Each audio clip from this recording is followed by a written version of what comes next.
Joe Rogan has zero self-awareness. Everyone and their cat knows that Joe Rogan is best buds, big old pals, in cahoots with Peter Thiel. Yet this man continues to play dumb whenever Peter Thiel's name is brought up in his podcast. Just the abuse of power. Human beings love to be in power, and especially if you can be in power and get other people to fight for you and mandate them and force them to fight for you. You know, that's one of the weirdest things about some of these tech companies. Like Palantir was talking about reinstating the draft. And I'm like, hey, who the fuck are you? Like, what is this? Like, you think you want to draft people because you think war? What? Are you a fucking tech company? Yeah, how's that work? Right? So, like, do you want to go fight? Why don't you go fight? Why don't you fucking take your glasses off and go over there? Like, what are you talking about? So it's like the people that have the kind of power and control and resources that they can just take poor people and take young people and say, you should go over there. You should go do this. You should. Well, I sit here and watch. I'm going to watch on a screen in Nevada while the drone operator is using a fucking Xbox controller to nuke some building. What? I guarantee you, if Jamie were to put in, who's the founder of Palantir and the Perplexity stupid ass AI sponsor, it would say obviously Peter Thiel. And Joe Rogan's reaction would be, interesting. Yeah, man, I didn't know that. You know, yeah, man, I didn't know. Joe will say this and then bring on the lizard himself in the next week's podcast. And in that same podcast, he would affirm everything that Peter Thiel says. He would even go on and state, yeah, man, I think we do need this draft. You know, man, you're making good points. You're making compelling points, Peter. Maybe this holy war is indeed necessary. Come on. So yeah, Rogan has 0.00 self-awareness. Man's out here decrying and denouncing everything that's going on right now in the Trump admin, as if he himself didn't play a role in cultivating this. I think Peter Thiel and Joe Rogan's relationship, I don't even know if it's like platonic, to be honest. I would say it's like friends with benefits. You know, I think the benefit, Rogan getting an invite to the bunker. I'm at that point where I'm just like, put a blonde wig on this potato. All Rogan wants to do is play dumb. Put a blonde wig on him. Like in the recent Protect Our Parks episode, Shane Gillis was out here exposing this man. Like, Rogan is the only Trump sycophant in the Rogan sphere. Everyone else jumped ship. You know, it's pretty much Rogan and Tony Hinchcliffe. They're, like I said earlier in my previous video, Rogan and Tony Hinchcliffe are doing that Titanic pose on the ship. You know what I mean? When they're looking out, in the morning with the sun glazing on their eyes. That's them. I think it's Tony, honestly, hugging Rogan from the back. Yeah, I can see that. Yeah. But that's it. Like, they're the only ones waving a Trump flag. Everybody else abandoned ship. And Joe has been doing this for a while regarding Peter Thiel. Like, he had Peter on his podcast, but most recently, he's even gaslighting his own friends with Theo Vaughn and Tim Dillon. The humans are on the way out. I know a lot of people hate it when Peter Thiel says it. Like, Peter Thiel is a terrible person. He's evil. Do you think he is? No. It's sketchy times. Well, it's sketchy times. I mean, the same company, that company Palantir, that was doing all that crazy stuff in Gaza, in Gaza, and they were like, running what were they doing? All the drones and stuff like this, allegedly. If you want to, what are you talking about? What are you saying they did? Palantir company just keeping tabs on everything that was happening. And Palantir's involved in Gaza? Palantir was involved in Gaza, yeah. For sure? Mm-hmm. Put that into perplexity. Peter Thiel isn't an evil person. You're telling me that Antichrist enthusiast doesn't raise alarm for a red flag? And we should all know about how Palantir is being used in this Gaza genocide. But this article was dropped, 2 weeks ago. States here, tech giant Palantir posts, quote, otherworldly growth despite criticism over Gaza. Palantir Technologies reported a revenue of $1.94 billion for the second quarter, up 93% from a year earlier, and raised its forecast annual revenue to between $8.15 billion to $8.158 billion. Obviously, as we all know, Palantir holds a multi-billion-dollar contract with U.S. government agencies, including the U.S. Army. All this war technology right now is being introduced in warfare. It says here, founded in 2003 by technology entrepreneurs, including Karp and, hey, that guy, Peter Thiel. I guarantee you Joe Rogan's going to play dumb when he reads this. It says here, Palantir opened its first office in Israel in 2015 and has since expanded its work with the Israeli military.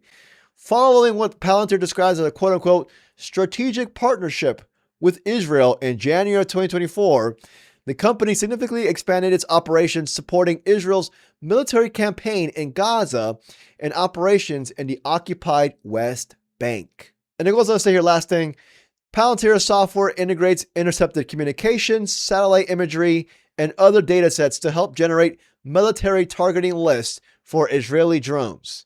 So, I mean, come on now, regarding all these, these defense contracts and everything like that, but like, it just baffles me how a guy like Rogan, who claims to know, who got big on pretty much being labeled as a guy who knew a little bit about everything, doesn't know about the biggest things right now in the political state.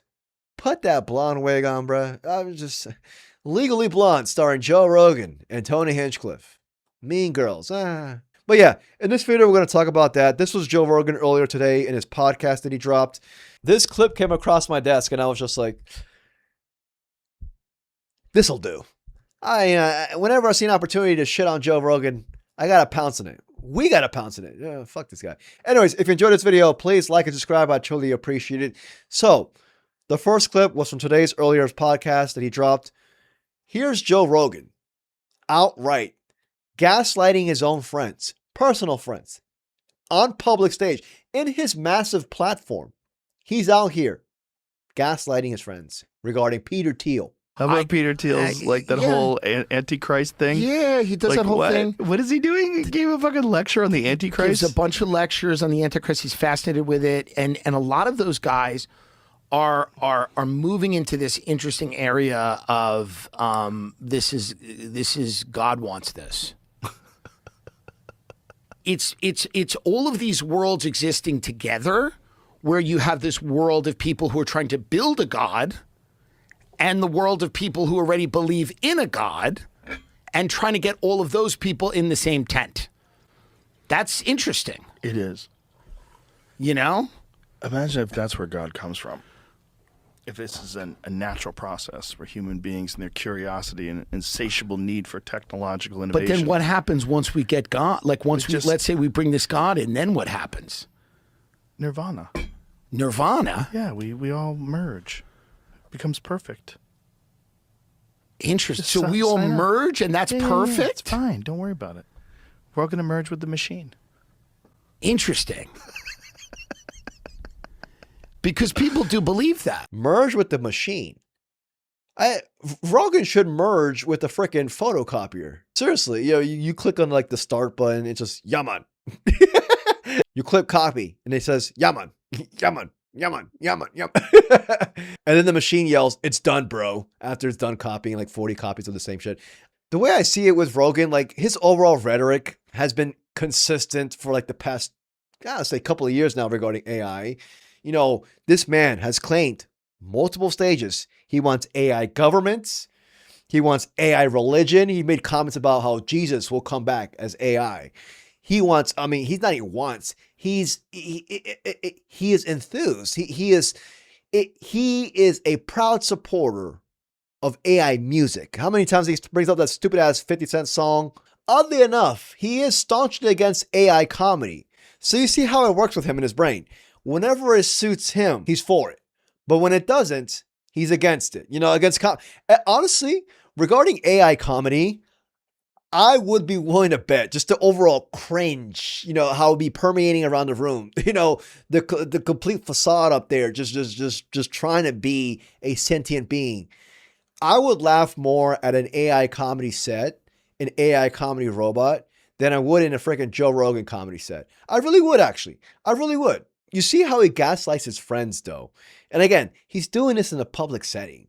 He's lying to his friends, not only about like a minuscule lie. This is like a heavy lie that has many implications to it. Not even regarding their friends, but their friends' family, humanity in general. Like, you're outright gaslighting to your friends to the complete max. Rogan said in a clip, "Hey man, imagine if God came from AI." And I feel like some people are thinking that he said it facetiously. I'm not buying that. I genuinely believe that Rogan is full on set This man has been radicalized to the max. He now believes that AI is God.